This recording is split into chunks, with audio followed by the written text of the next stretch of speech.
मैं सिर्फ एक नॉर्मल सा काम करवाने गवर्नमेंट ऑफिस गया था। मुझे क्या पता था कि मेरी पूरी ज़िंदगी वही एक पल में बदलने वाली है। ऑफिसर ने कंप्यूटर स्क्रीन देखी, फिर मेरी तरफ अजीब सी नज़र से देखते हुए बोला, सर, आपकी वाइफ की शादी तो 15 दिन पहले ही रजिस्टर हो चुकी है। एक सेकंड के लिए मुझे लगा शायद उसने गलत नाम देख लिया होगा, लेकिन जब मैंने दोबारा वेरीफाई करवाया तब सच मेरे सामने था। मेरी गर्लफ्रेंड, मेरी होने वाली वाइफ लिन क्यान्यू। उसने मुझसे नहीं, अपने फर्स्ट लव से शादी कर ली थी। सबसे अजीब बात यह थी, मुझे शौक कम लगा, जैसे दिल कहीं ना कहीं पहले से ही ये सच जानता था। मैंने बिना कुछ बोले अपना फ़ोन निकाला और अपने सीनियर को मैसेज भेजा, सीनियर, मैं रेडी हूँ। मैं आपके साथ वुहान शिफ्ट होकर नया स्टार्टअप ज्वाइन करूंगा। मैसेज सेंड करते ही मुझे लगा जैसे मेरे कंधों से सालों का बोझ उतार गया हो। 6 साल, पूरे 6 साल मैंने उससे प्यार किया, हर सपना उसके साथ देखा, हर प्लान उसके नाम किया, और आज सब खत्म हो गया था। मुझे अचानक कल रात की बात याद आई। रात के करीब 2 बजे मेरी आंख खुली थी। मैं पानी पीने उठा और बालकनी से उसकी आवाज़ सुनाई दी। वो किसी से फ़ोन पर बात कर रही थी। मैं और जू युआंशु 15 दिन पहले मैरिज रजिस्टर कर चुके हैं। उसके घर वाले उस पर ज़बरदस्ती शादी का प्रेशर डाल रहे थे। मैं उसे अकेले सफ़र नहीं करने दे सकती। उस वक्त मेरी सांसें रुक गई थी। उसने सिर्फ उसकी मदद नहीं की थी, वो आज भी उससे प्यार करती थी। और मैं बस उसकी ज़िंदगी का एक रिप्लेसमेंट था। 6 साल तक मैं ये समझता रहा कि वक्त के साथ उसका दिल बदल गया होगा, लेकिन आज समझ आया, कुछ लोग कभी बदलते ही नहीं। उसके दिल में मेरी जगह कभी बनी ही नहीं थी। उस दिन मैंने एक डिसीजन ले लिया, मैं उसकी ज़िंदगी से हमेशा के लिए चला जाऊंगा। ना कोई ड्रामा, ना कोई सवाल, ना कोई आंसू, बस चुपचाप। घर पहुंचते ही मैंने अपनी पैकिंग शुरू कर दी। रूम का आधा सामान कार्टून्स में भर दिया। जो चीज़ें हमारी यादों से जुड़ी थी उन्हें सीधा डस्टबिन में डाल दिया। थोड़ी देर बाद लिन घर आई। उसने रूम देखा और हैरान होकर पूछा, चैन, जो तुम रूम साफ कर रहे हो, इतना सामान कहाँ गया? मैंने बस मुस्कुरा कर कहा, जो चीज़ें काम की नहीं होती उन्हें संभाल कर रखने का कोई मतलब नहीं। उसने शायद मेरी बात का असली मतलब समझा ही नहीं। उसने सिर्फ हाँ में सर हिला दिया और मुझे देखकर बोली, कल फोटोग्राफर का कॉल आया था, कपल फोटोशूट के लिए जाना है। मैं कुछ पल चुप रहा। दिल कह रहा था सब सच बोल दूं, लेकिन फिर सोचा अब इस रिश्ते को बचाने का कोई मतलब ही नहीं था। मैंने सिर्फ इतना कहा, ठीक है, लेकिन अंदर ही अंदर मैं ऑलरेडी उससे अलविदा कह चुका था। अगली सुबह मैं बिना कुछ कहे घर से निकला। मेरे हाथ में एक बड़ा सा गार्बेज बैग था। उस बैग में सिर्फ पुराना सामान नहीं था, उसमें मेरी 6 साल की यादें भी बंद थी। जैसे ही मैं बिल्डिंग के नीचे पहुंचा, लिन ने अचानक मेरा हाथ पकड़ लिया। मैं फेंक देती हूँ, इतना हैवी बैग तुम क्यों उठा रहे हो? उसने बैग खोलकर देखना चाहा। मैंने तुरंत उसका हाथ रोक दिया। बस कुछ बेकार चीज़ें हैं, देखने लायक कुछ नहीं। उसने ज़्यादा फोर्स नहीं किया और बैग डस्टबिन में डाल दिया। उस बैग के साथ मैंने अपनी उम्मीदें भी हमेशा के लिए फेंक दी। थोड़ी देर बाद हम फोटोशूट स्टूडियो पहुंच गए। स्टाफ हमें वेडिंग आउटफिट्स दिखाने लगा। हर तरफ वाइट गाउन्स, सूट्स और रोमांटिक डेकोरेशंस थे। सब लोग हमें देखकर मुस्कुरा रहे थे। लिन एक ब्लैक सूट के सामने रुक गई। चैन, जू, ये वाला पहनो, तुमने कहा था ना तुम्हें ये स्टाइल पसंद है। मैं बस चुपचाप चेंजिंग रूम में चला गया। सूट पहनने के बाद फोटोग्राफर मुस्कुराते हुए बोला, सर, आप दोनों की केमिस्ट्री देखकर लगता है बहुत प्यार करते हो। ये सुनते ही मेरे दिल में एक कड़वी सी हंसी आई। काश उसे सच पता होता। तभी एक स्टाफ मेंबर भागते हुए आया, मिस लिन को कंपनी से अर्जेंट कॉल आया है, उन्हें तुरंत जाना पड़ेगा। आज सिर्फ आपका सोलो फोटोशूट होगा, कपल फोटोज बाद में कर लेंगे, सोलो फोटोशूट। शायद मेरी जिंदगी भी अब सोलो ही होने वाली थी। मैं कैमरा के सामने खड़ा था। फोटोग्राफर बार बार बोल रहा था, सर स्माइल प्लीज। लेकिन जिस इंसान का दिल टूट चुका हो वो मुस्कुराए भी तो कैसे? फोटोशूट खत्म करके जब मैं घर लौटा, दरवाजा खुलते ही मैं एक पल के लिए वहीं जम गया। डाइनिंग टेबल पर लिन किसी और के साथ बैठी थी। वो आदमी मुस्कुरा रहा था। हाय, मेरा नाम जू युआंशु है। कुछ पर्सनल प्रॉब्लम्स की वजह से मैं कुछ दिन यहीं रहूंगा। ये वही आदमी था जिसके लिए मेरी गर्लफ्रेंड ने मुझसे झूठ बोला था, जिसके साथ उसने असली मैरिज सर्टिफिकेट बनवाया था, और आज वो मेरे ही घर में रहने आ गया था। लिन बिल्कुल नॉर्मल तरीके से बोली, चैनजू, उसकी तबीयत ठीक नहीं है, इसलिए मैंने उसे हमारा सनी बेडरूम दे दिया। हमारा बेडरूम एक पल में किसी और का हो गया। मैं बस उसकी तरफ देखता रहा। न गुस्सा, न चीखना, न सवाल, बस एक अजीब सी खामोशी थी। झू युआंशु फिर मुस्कुरा कर बोला, सॉरी, मेरी वजह से तुम दोनों को तकलीफ हुई। मैंने सीधा उसकी आंखों में देखकर कहा, तकलीफ? नहीं, बिल्कुल नहीं। वैसे भी अब ये घर तुम्हारा ही है। ये कहकर मैं सीधा अपने छोटे से गेस्ट रूम की तरफ चला गया। पीछे से लिन की आवाज़ आ रही थी, चैन, झो, तुम गलत समझ रहे हो। लेकिन इस बार मैं कुछ भी सुनना नहीं चाहता था, क्योंकि कभी कभी सच किसी एक्सप्लेनेशन से ज़्यादा जोर से बोलता है। उस रात मैं गेस्ट रूम में अकेला बैठा था। बाहर से उन दोनों की हंसी की आवाज़ आ रही थी। हर एक हंसी मेरे दिल को चोट पहुंचा रही थी। मैं खुद से सिर्फ एक ही सवाल पूछ रहा था, क्या 6 साल का प्यार इतनी आसानी से किसी और के लिए रिप्लेस हो सकता है? सुबह मेरी आंख किचन से आ रही खुशबू से खुली। मैं बाहर निकला तो देखा लिन खुद अपने हाथों से ब्रेकफास्ट बना रही थी। मैंने उस कभी किचन में इतनी मेहनत करते नहीं देखा था। एक पल के लिए लगा शायद वो मेरे लिए बना रही है, लेकिन अगले ही सेकंड उसकी आवाज़ सुनाई दी, युआंशु, तुम्हारी favourite salt baked prawns ready हैं। मेरा दिल एक बार फिर टूट गया। उसने कभी मेरी फेवरेट डिश नहीं पूछी, लेकिन उससे उसके फर्स्ट लव की हर पसंद याद थी। मैं चुपचाप डाइनिंग टेबल पर बैठ गया। लिन ने मेरी तरफ एक बोल बढ़ाया। ये सी फूड पॉरेज भी खा लो। मैं उस बोल को कुछ देर तक देखता रहा, फिर धीरे से बोला, मैं सी फूड नहीं खा सकता, मुझे सिवियर एलर्जी है। वो एक पाल के लिए चुप हो गई, जैसे उसे याद ही नहीं था, और शायद सच भी वही था। कल ही तो मैंने उसे अपनी एलर्जी के बारे में बताया था, लेकिन उसने एक बार भी याद रखना ज़रूरी नहीं समझा। मैं बिना कुछ खाए वहाँ से उठ गया। थोड़ी देर बाद लिन मेरे रूम में आई। चैन जो, कल जो हुआ उसके लिए सॉरी। मैं बस युआंशु की हेल्प करना चाहती थी। मैटर सॉल्व होते ही हम वेकेशन पर चलेंगे। पहले होता तो शायद मैं मान जाता, लेकिन अब उसके हर प्रॉमिस का मतलब खत्म हो चुका था। मैं सिर्फ इतना बोला, ठीक है। उसने शायद मेरी खामोशी को माफ़ी समझ लिया, लेकिन असल में वो मेरी फीलिंग्स का आखिरी चैप्टर था।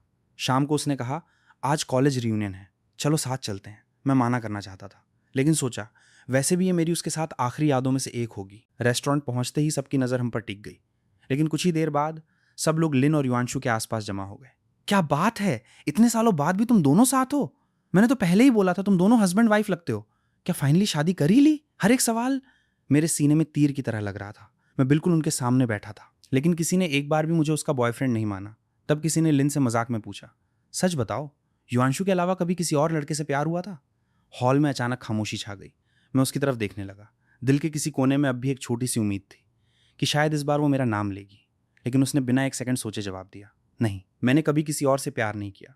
उस एक सेंटेंस ने मेरे 6 साल के प्यार को सिर्फ एक झूठ बना दिया, और उसी पल मैंने अपने दिल में उसका नाम हमेशा के लिए मिटा दिया। मैं उसके बिल्कुल सामने बैठा था, लेकिन उसके लिए मेरी कोई पहचान ही नहीं थी, जैसे मैं कभी उसकी ज़िंदगी का हिस्सा था ही नहीं। उसी वक्त जुयांशु ने शराब का ग्लास उठाया और मुस्कुरा कर बोला, क्या न्यू, अगर उस दिन तुम फॉरेन नहीं गई होती तो शायद हम कभी अलग ही नहीं होते। लिन ने उसकी तरफ देखा और धीरे से मुस्कुराई। मुझे भी कभी कभी यही लगता है, मेरे लिए बस इतना सुनना ही काफ़ी था। मैं बिना कुछ कहे अपनी चेयर से उठा। लिन ने पीछे से आवाज़ लगाई, चेंजो, रुकना, कहाँ जा रहे हो? मैं पलट कर भी नहीं देखा। रेस्टोरेंट के बाहर आते ही मैंने गहरी सांस ली। आज पहली बार मुझे एहसास हुआ मैं किसी और की लव स्टोरी में सिर्फ एक साइड कैरेक्टर था। रात को घर पहुंचते ही मेरा फ़ोन बजा। स्क्रीन पर मेरे सीनियर का नाम फ्लैश हो रहा था, चेंजो, सब रेडी है, 2 दिन बाद हम वुहान के लिए निकाल रहे हैं, तुम बस अपनी पैकिंग कंप्लीट कर लो। मैंने बिना एक सेकंड सोचे जवाब दिया, मैं टाइम पर पहुंच जाऊंगा। कॉल कट होते ही मेरे चेहरे पर हल्की सी मुस्कान आ गई। 6 साल बाद मैं पहली बार अपने लिए कोई डिसीजन ले रहा था। अगली सुबह मैं अपनी टिकट्स और डॉक्यूमेंट्स अरेंज कर रहा था, तभी जो युआंशु मेरे रूम के बाहर आया। उसके चेहरे पर वही फेक स्माइल थी। चैन जो, सच कहूँ, क्यान्यू तुमसे कभी प्यार करती ही नहीं थी। हम सिर्फ शादी की फ़ोटोज़ ही नहीं, मैरिज सर्टिफिकेट भी बनवा चुके हैं। मैं ही उसका असली हस्बैंड हूँ। उसकी हर बात मेरे दिल को चोट पहुँचा रही थी, लेकिन इस बार मैं चुप रहा। मैंने बस उसकी आंखों में देखकर कहा, रिलैक्स, मैं बहुत जल्द तुम दोनों की ज़िंदगी से हमेशा के लिए चला जाऊंगा। शायद उसने एक्सपेक्ट किया था कि मैं गुस्सा करूंगा या उससे मारने की कोशिश करूंगा, लेकिन मेरी शांति देखकर वो खुद परेशान हो गया। तभी अचानक लिन घर के अंदर आई। उसने हमें सामने खड़े देखा और गुस्से में बोली, चैन जाओ, तुम युआंशु को डरा क्यों रहे हो? मैं हैरान रह गया। मैंने कुछ किया ही नहीं था, लेकिन बिना मेरी बात सुने उसने पहले ही फैसला सुना दिया। चैन जो, अगर तुमने दोबारा युआंशु को परेशान किया तो मुझसे बुरा कोई नहीं होगा। मैं बस धीरे से मुस्कुरा दिया। उस मुस्कान में दर्द भी था और अलविदा भी। उस पल मुझे यकीन हो गया, अब इस रिश्ते को बचाने के लिए मेरे पास कुछ भी नहीं बचा था। उस दिन के बाद घर का माहौल बिल्कुल बदल गया था। मैं और लिन एक ही छत के नीचे रहते थे, लेकिन हमारे बीच अब सिर्फ खामोशी बची थी। ना वो मुझसे बात करती, ना मैं उससे कुछ पूछता। मेरी पैकिंग लगभग कंप्लीट हो चुकी थी, बस 2 दिन और फिर मैं हमेशा के लिए इस घर से चला जाने वाला था।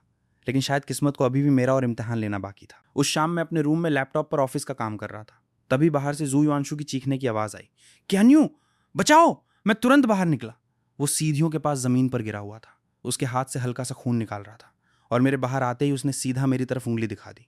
चैन जू ने मुझे धक्का दिया। उसकी बात सुनते ही लिन बिना एक सेकंड सोचे मेरे पास आई। उसकी आंखों में सिर्फ गुस्सा था। चैन जाओ, तुम इतना नीचे गिर जाओगे। मैंने कभी सोचा भी नहीं था। मैं एक पल के लिए उसकी तरफ देखता रह गया। मैं अपने रूम में था, मैंने इसे हाथ तक नहीं लगाया, लेकिन उसने मेरी एक भी बात नहीं सुनी। उसने युआंशु को उठाया और उसके हाथ पर पट्टी बांधने लगी। उस वक्त मुझे समझ आ गया, सच और झूठ की उसके लिए कोई वैल्यू नहीं थी। उसके लिए बस एक ही इंसान इंपॉर्टेंट था, और वो मैं नहीं था। मैं चुपचाप वापस अपने रूम में आ गया, दरवाज़ा बंद किया और बेड पर बैठ गया। पता नहीं क्यों आज पहली बार मेरी आंखों से आंसू निकल आए। मैं रोटा इसलिए नहीं था कि मैंने उसे खो दिया, मैं रोटा इसलिए था क्योंकि मैंने अपनी ज़िंदगी के 6 साल उस इंसान को दे दिए जिसने कभी मुझे अपना माना ही नहीं। फ़ोन वाइब्रेट हुआ। सीनियर का मैसेज था, फ्लाइट टिकट्स कंफर्म हो गई हैं, कल सुबह निकालना है, एक नई जिंदगी तुम्हारा इंतजार कर रही है। अगली सुबह मेरी फ्लाइट थी। मैं जल्दी उठ गया। घर में अजीब सी खामोशी थी। मैंने लास्ट सूटकेस बंद किया और एक बार रूम को देखा। यहीं मैंने 6 साल गुजारे थे, सपने देखे थे, और यहीं मेरी उम्मीदें टूट गई थी। दरवाजे तक पहुंचते ही फ़ोन बज उठा। अननोन नंबर था। कॉल उठाया तो एक घबराई हुई लड़की की आवाज़ आई, हेलो, क्या आप चैनजू बोल रहे हैं? जी, प्लीज़ जल्दी सिटी हॉस्पिटल आ जाइए, जोयांशु का एक्सीडेंट हो गया है। मेरे दिमाग में बस एक ही सवाल था, मुझे क्यों फ़ोन किया? फिर भी मैं हॉस्पिटल चला गया। कॉरिडोर में लिन मिली, उसकी आंखें लाल थी। मुझे देखते ही वो पास आई। चैनजो, थैंक गॉड तुम आ गए। मैंने पूछा, डॉक्टर क्या कह रहे हैं? ऑपरेशन सक्सेसफुल है, अब डेंजर नहीं है। उस वक्त मुझे एहसास हुआ कि उसने कभी मेरे लिए इतनी फिक्र नहीं दिखाई थी। एक बार मुझे 104 फीवर था और वो ऑफिस मीटिंग में बिजी थी। आज एक छोटी सी इंजरी ने उसकी दुनिया हिला दी थी। तभी डॉक्टर बाहर आए। पेशेंट को होश आ गया है, ये सुनते ही लिन रूम में भाग गई।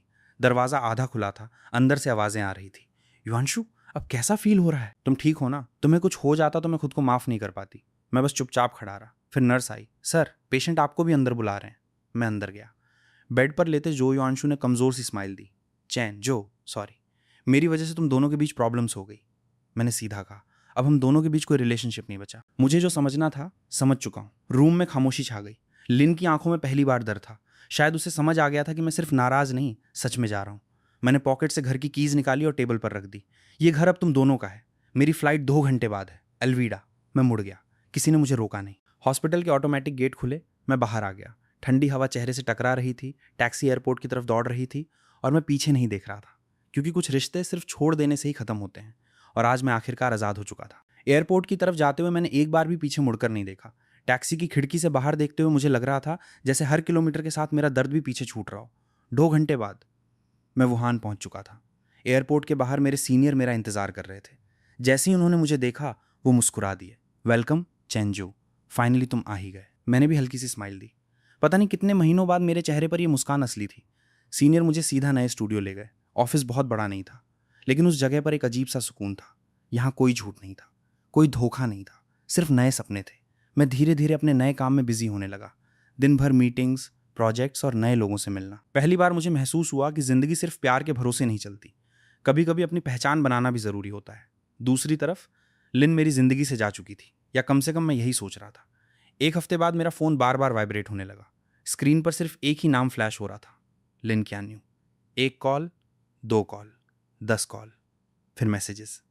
चैन, प्लीज फोन उठाओ, मुझे तुमसे बात करनी है। मैं सब एक्सप्लेन कर सकती हूँ। मैं हर मैसेज पढ़कर डिलीट कर देता। अब एक्सप्लेनेशंस का कोई मतलब नहीं था। जब ट्रस्ट टूट जाता है तो शब्दों की कोई वैल्यू नहीं बचती। उसने फिर मैसेज भेजा, मैं वुहान आ रही हूँ। ये पढ़कर भी मैंने कोई रिप्लाई नहीं किया। 2 दिन बाद ऑफिस के बाहर रिसेप्शन से कॉल आया, मिस्टर चैन, कोई मिस लिन आपसे मिलना चाहती है। मैंने कुछ सेकंड आंखें बंद रखी। मुझे पता था ये दिन कभी ना कभी आएगा। मैं धीरे से रिसेप्शन की तरफ चला। दूर खुलते ही मैंने उसे देखा। सिर्फ कुछ ही दिनों में वो पहले से काफ़ी बदल चुकी थी। उसका चेहरा ठाका हुआ था, आंखों के नीचे डार्क सर्कल्स थे, और शायद कई रातों से वो ठीक से सोई भी नहीं थी। जैसे ही उसने मुझे देखा, उसकी आंखों में आंसू आ गए। चैनजू, फाइनली तुम मिल गए। मैं उसके सामने रुक गया, लेकिन इस बार मेरे दिल में ना प्यार था, ना गुस्सा, बस एक अनजान इंसान के लिए महसूस होने वाली शांत सी खामोशी थी। उसने धीरे से कहा, प्लीज सिर्फ 5 मिनट दे दो, मुझे अपनी गलती का एहसास हो गया है। मैंने तुम्हें बहुत हर्ट किया। मैं उसकी बात बिना बीच में टोके सुनता रहा। फिर मैंने सिर्फ एक ही सेंटेंस कहा, कुछ गलतियां माफ हो जाती हैं, लेकिन उनके बाद रिश्ता कभी पहले जैसा नहीं होता। मेरी बात सुनकर उसकी आंखों से आंसू बहने लगे, और शायद उसी पल उससे समझ आ गया था कि जिस इंसान को उसने हमेशा इग्नोर किया, आज वो उसकी जिंदगी से हमेशा के लिए निकाल चुका था।